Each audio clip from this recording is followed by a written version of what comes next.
हाती मेरे साथीचा काळ तुम्हाला आश्चर्य वाटेल. म्हणजे तुम्ही तोंडात बोट घालाल ऐकून.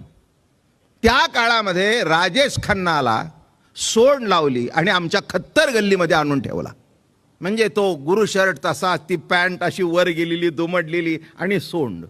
शेवटी तो सुद्धा त्याला कळल्यानंतर म्हणाला, अरे का रे, त्या देवाची विटंबना का करता, माझी लायकी तरी आहे का. एक माझ्या लहानपणी, मी मला वाटतं अजून आठवतं 6 वर्षाचा होतो तेव्हा महात्मा गांधींना सोंड लावलेली एक गणपती मला आठवतो.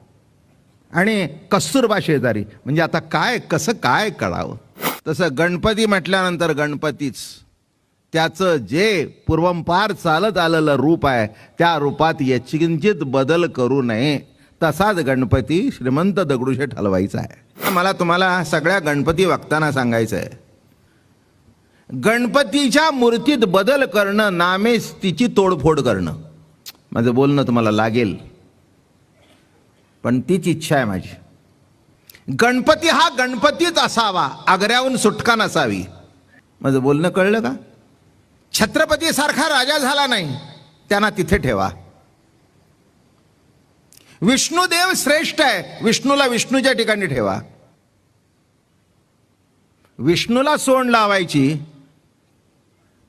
आणि त्याला गणपती म्हणायचा, हे कितपत तुम्हाला योग्य वाटतं हे तुम्ही बघा. विचार करून बघा की ते रूप कसा मोदक, कसा आशीर्वादाचा हात, कसा तो गणपती. अतिशय सुंदर जो आहे त्याला बघून सुद्धा माणसांना आनंद वाटला पाहिजे. काय म्हणून काहीही दुसरं करू नका, त्याला विष्णू करू नका, त्याला कृष्ण करू नका, त्याला विठोबा करू नका आणि विठोबाला सोंड लावू नका. कळलं का तुम्हाला. कृष्णालाही सोंड लावू नका.